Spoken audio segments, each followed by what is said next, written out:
Industry మొత్తం percentage కావాలని maximum above 80%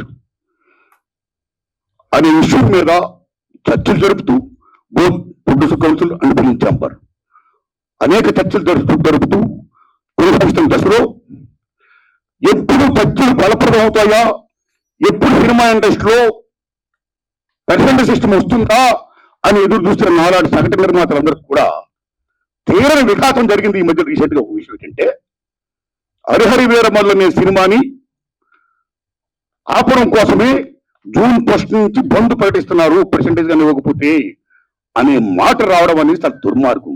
it's a trash. అది ఉత్తిగది, అది కరెక్ట్ కాదు. అందులో కుట్ర ఉంది. ఆ కుట్రదారు ఎవరు తెలుసుకోవాలి అని స్వయంగా పవన్ కళ్యాణ్ గారి ఆఫీస్ నుంచి రావడం అనేది, స్వయంగా సినిమాటోగ్రాఫ్ మంత్రి దుర్గేశ్వర్ మాట్లాడడం అనేది కరెక్ట్ కాదు.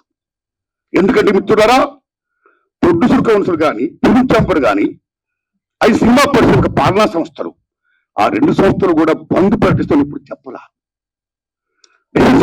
అని చెప్పారు. దత్తుంకో విషయం చెప్తున్నా మీకు. బంద్ అనేది ప్రజాస్వామ్యంలో ఒక బ్రహ్మాస్త్రం. ఎవరైనా బంద్ ప్రకటించే ముందు సినిమా ఇండస్ట్రీలో అకార్డింగ్ టు నామ్స్ 3 వారాల ముందుగా తెలియపరచాలి. ఇదిగో వాళ్ళ ఇష్యూ మీద మేము ఫైట్ చేస్తున్నాం, అది ఇంకా కొలిక్కి రాలేదు కాబట్టి మేము బంద్ ప్రకటించబోతున్నాం అనే విషయాన్ని నిర్మాతలకు 3 వారాల ముందు తెలియపరచాలి. This is norms, it's a preamble.